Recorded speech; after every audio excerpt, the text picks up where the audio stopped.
Thank you for staying with us. My last guest today is Mary Galen Ratchford with Trinity Classical School. Welcome, Mary Galen. Well, thank you. I'm excited to be here, Judy. I have been excited about having you on because I want you to explain to me and our audience just exactly what is a classical school. Well, a classical school is a little different than your typical school, mainly through our methodology and our curriculum, I think would be your two biggest differences. We gauge our teaching to a child's natural development. So our little ones and the younger grades are what we call in the grammar stage. They love to recite, they love to memorize, they love to give us all those facts. They're little sponges. So we teach them to that strength. When we get to the adolescent years, those fun middle school age children.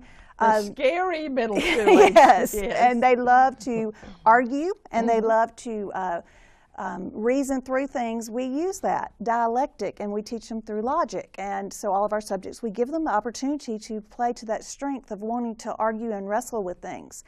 And then when we get to the high school years and they get past that adolescent phase, we're in what we call the rhetoric stage, and we work with the students to learn how to present themselves, how to defend what they believe and what they've learned. And so our students do a lot of presentations. They learn to speak well, and it really serves them well when they go off to college.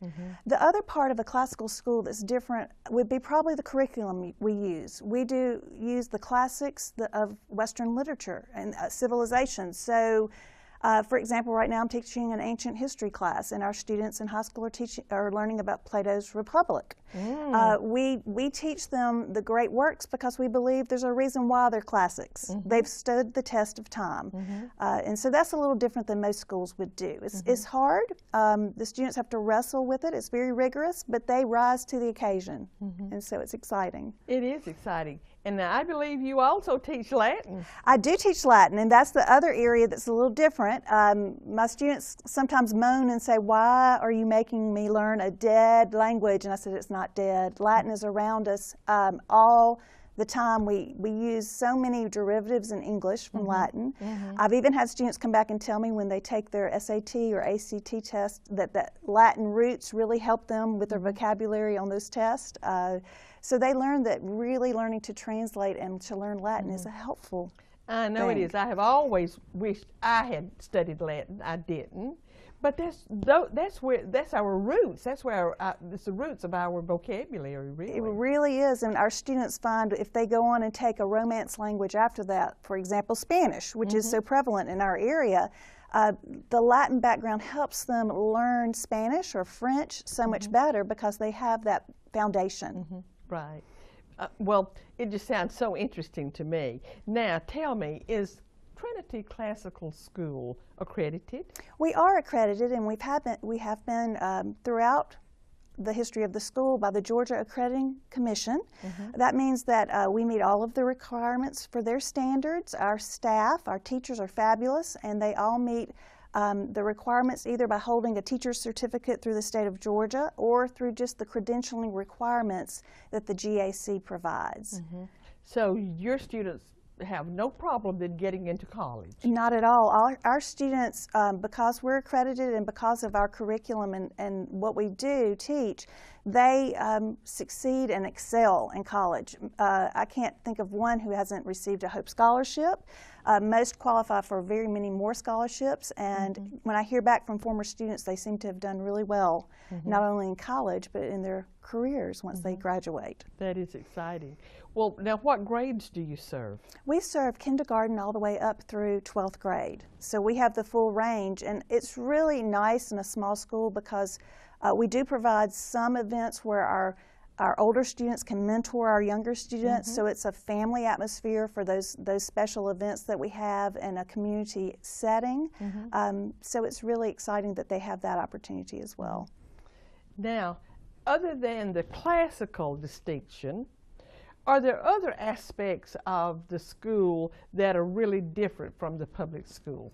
Well, there are a few things. We are a Christian school. So we do tie in everything that we teach is from a biblical worldview.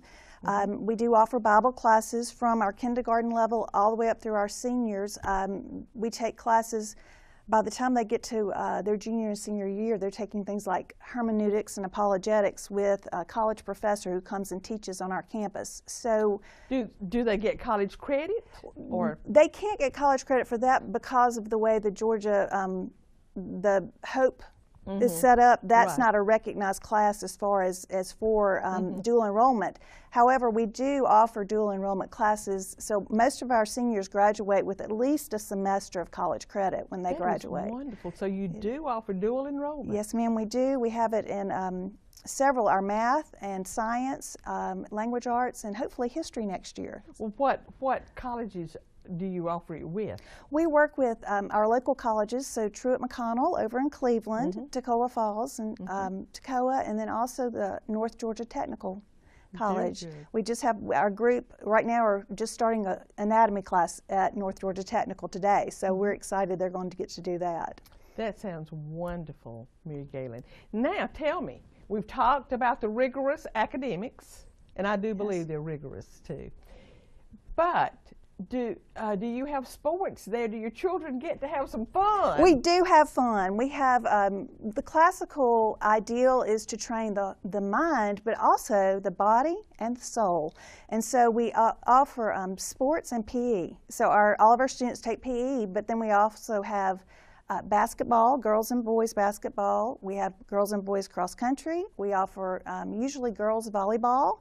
We've had football in the past, but that's harder with a small school. But we have had students, one of our seniors this year actually was with a national homeschool football team and got to the national championship with that group. So we do provide opportunities for sports with our students. That is exciting. Well, how about community involvement?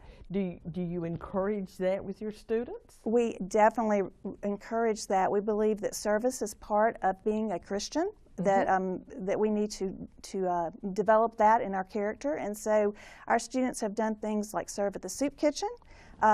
Our little ones like to go to the senior center and visit with the seniors and do special things. We also have students that will go on mission trips, but here in our community they've worked at the food bank. So we do try to provide as many opportunities as we can for service. That's wonderful. And quickly, because our time just flies, do you have any scholarships available for anyone who might be listening, but they're saying, I cannot afford to send my child to a private school? And that is a huge concern for families, we know. And so we do offer scholarships. The state-funded Georgia Student Scholarship Association, that's GASO. Pay It Forward is another state-sponsored program. And then we also have private scholarships for students. So I would say the majority of our students are on scholarship, and we do recognize that need as well.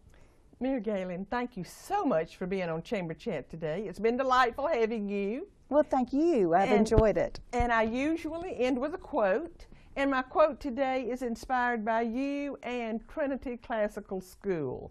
And it is by Albert Einstein. Okay. And it says, education is what remains after one has forgotten what one learned in school. Thank you for being with us today. I will see you next time.